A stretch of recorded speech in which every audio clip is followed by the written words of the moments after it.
at the port of Cox and Hole, if you'll believe it. We're with Royal Caribbean today, but MSC also comes here too. We are taking a look around the port and it is delightfully pouring on us, but we have a great video in store for you so you can plan your sunny trip when you visit Roatán. But if you're new here, we're Mitch and Ella of MitchEllaCo, and after 5 years, 20 countries, and over 100 travel videos, we're starting our biggest adventure yet. Around the world in 80 stays. From theme park resorts to luxury escapes to iconic city hotels, we're showing you the most unforgettable places to stay and what to do nearby.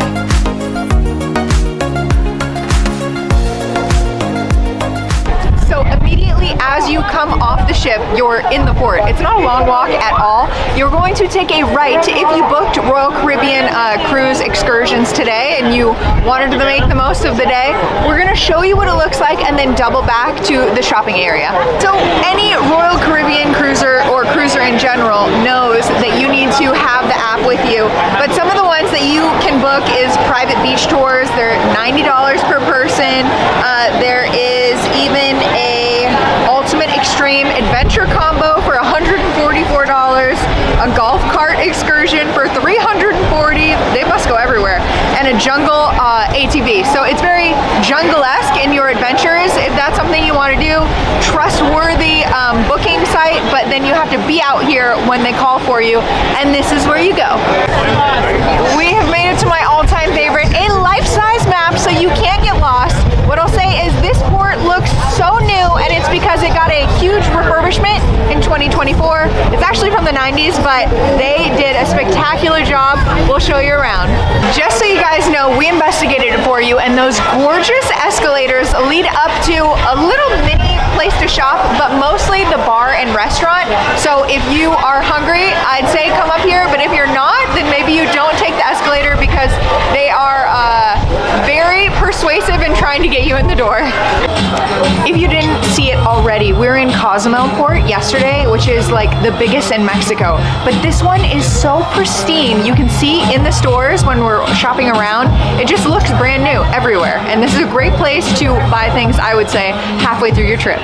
For the souvenir hunter in all of us, right off the boat, you're going to hit a double-door toucan souvenir gift shop. I met the owner, he is fantastic, and I got my handy-dandy pouch. He said he designed all of these. They even say designed here, but there's stickers and mugs and everything you can possibly imagine, but I'd say it's not as gimmicky as you would think.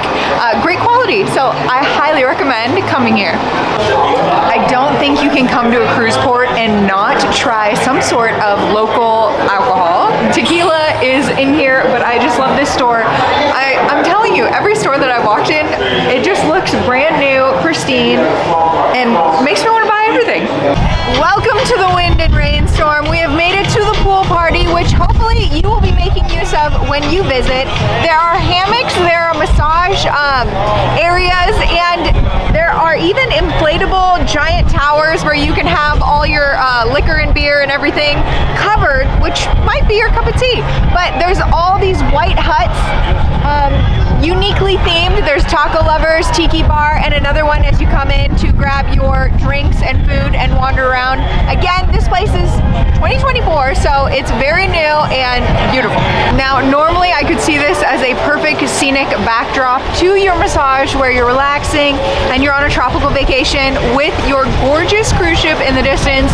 Today, not so much, but I love that they have these different booths set along the bay, and you can see them from the cruise ship and plan your day. The other thing I was gonna add is that the whole area has free Wi-Fi and loungers to use, and it doesn't cost to enter, but you are recommended to buy a drink or some sort of food to pay your way into the use of the area, which I think is a super low cost, especially if you're not getting the Wi-Fi from the ship and you're hanging out in the sun one of these days when you visit.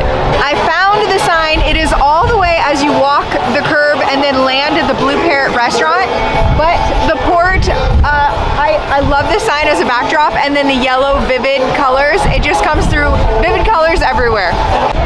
Well, it is a tropical windstorm, but I just wanted to let you know, I read on somebody else's blog that you can get iguana here. It's a local delicacy, and we asked the restaurants and they said not in the port. You have to venture out of the port and explore, but but it is definitely a thing, and she said it is delicious with boiled banana, rice, and beans.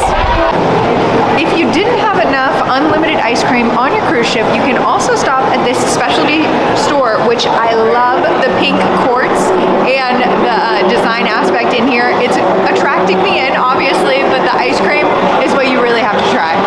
As you can see, we are back on Star of the Seas. We were taking a break from the wind and rain. Guys, we couldn't help the weather today. That's the thing about cruising. You never know where you'll land and what the weather will be like, but we made the most for you. So make sure you like and subscribe. We're working hard out in the rain. But I wanted to say that if you were to leave the port, what you should get yourself into. But we were just next to the taxis in the last clip. I was going to say take a taxi to West Bay Beach for the snorkeling. It's supposed to be spectacular here. It's actually the second biggest coral reef in the world. So they are really known for their scuba diving and snorkeling. You can also go to Little French Key Resort if you want less people and more exclusive. It's more of an all-inclusive experience where you pay a little bit more. There is eco parks, about a dozen of them on here, meaning that you can meet animals like iguanas and monkeys and sloths.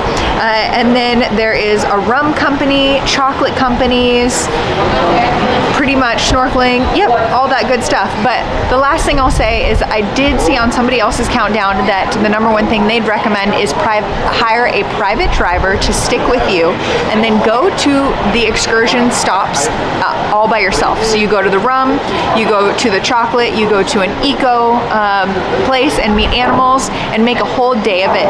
But we were out and about, and it was a lot of yelling as we were walking through that tunnel with hackling of people trying to convince you to go with them. And the feeling that we got as we got closer and approached closer into the town, we never left the port, was a little more sketchier, I would say. We have not been out, so we can't give an honest review of what's on the outside, but overall the port was gorgeous. They've done a great job with rebuilding it. If you wanted to venture out, you could book an excursion or a private car and tell us how it is in the comments down below. But this was a great port stop, and if it was sunny, it would have sparkled even more. We definitely recommend it. So if you're booking a cruise, you're on your way, or you've already been, let us know. But check out our other Cozumel ports and our Star of the Seas full review too. Make sure you like and subscribe, and we'll see you on the next one.